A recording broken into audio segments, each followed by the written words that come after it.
Xitoy Kommunist partiyasining davom qilayotgan irqiy qirg'inchilik harakatiga duch kelgan Uyg'ur, Qozoq va Qirg'izlarga vakillik qiladigan 61 tashkilotdan tashkillangan birlashma guruh seshanba kuni bir xat yozib, Amerika parlamentining o'z yurti Sharq Turkistonni Xitoy mustamlikasi ostidagi ishg'ol qilingan davlat deb e'tirof qilishni talab qildi. Egilinishcha, maktubda yana boshqa ahamiyatli harakatlarni qo'llanib, Xitoyning davomlashayotgan irqiy qirg'inchiligida ziyonkashlik uchirganlarga yordam berish, xalqaro jinoiy ishlar sudiga arzi sunish, Tashqi ishlar ministrligida Sharq Turkiston uchun alohida amaldor tayinlash va kommunist Xitoyning Sharq Turkistonni Xinjiang deb atashini rad qilish qatorliqlar o'tirg'i qo'yilgan. 19 fevral Turkiyaning Konya shahri Shahid Muhsin Kirmitchi Anadolu O'rta maktabi tarafidan uyushtirilgan Xalqaro ona til kuni xotirlash faoliyatida Sharq Turkiston unutilmadi.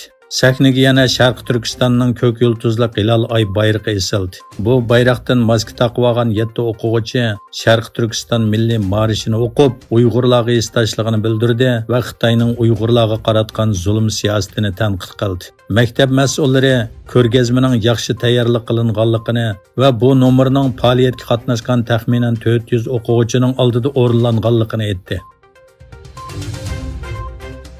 Yevropa İttifaqı Rossiyaga yangi bir qator jazo yurishini qaror qildi. Bu jazo tunji qitim Kreml sarayining cheklangan buyumlarni qo'lga tushirishga yordam bergan deb gumon qilingan Xitoy cho'ng quruqliqidagi shirkatlarni nishonladi. Jazoning muhim nuqtasi Rossiyaning Yevropa İttifaqida ishlab chiqarilgan ilg'or texnika va harbiy mahsulotlar, bo'libmi uchquchisiz aeroplan zapchaslari bilan ta'minlash bilan ayblangan dunyoviy shirkatlar. Bu tizimlikda Turkiya va Shimoliy Koreyalik shirkatlarmi bor. Qora tizimlikka ko'pinchisi Rossiyadan kelgan 200 dek shaxs va tashkilot qo'shilgan bo'lib, bu tizimlikda hozir 2000 dan ortiq ism bor ekan. Turkiyaning muavin prezidenti Cevdet Yılmaz, biz texmo ko'p Xitoy sayohatchilarini Turkiyada ko'rishni xohlaymiz. Biz Xitoydan Turkiyaga texmo ko'p bevosita mablag' selishni ko'rishni xohlaymiz. Turkiya Cumhuriyeti bo'lish sifatimiz bilan Xitoy Xalq Cumhuriyeti bilan texmo ko'p hamkorlashishimiz kerak dedi. Egilinishcha, Yılmaz Turkiya va Xitoy shirkatlari o'rtasida imzolangan Giga energiya saqlash aslahalari kelishimiga imzo qo'yish murosimiga qatnashganda yuqorqi so'zlarni aytgan. Bu ikki davlat orasidagi tashqi savdo miqdorining 50 milliard dollardan oshadiganligini tilga olib, Turkiyadan Xitoyga har soatdan eksportni oshirish kerak. Bu jihatda ikki davlatning hamkorligini yaxshilash kerak deb ta'kidlagan.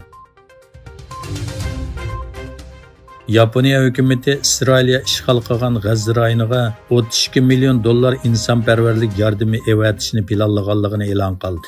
Yaponiya tashqi ishlar ministri Kamikawa Yuko Braziliyaning Rio de Janeiroda o'tkazilgan 20 davlat guruhi tashqi ishlar ministrlari yig'inida so'z qildi. Kamikawa G'azza rayonidagi insonparvarlik vaziyatiga qattiq ko'ngil bildirganligini ta'kidladi.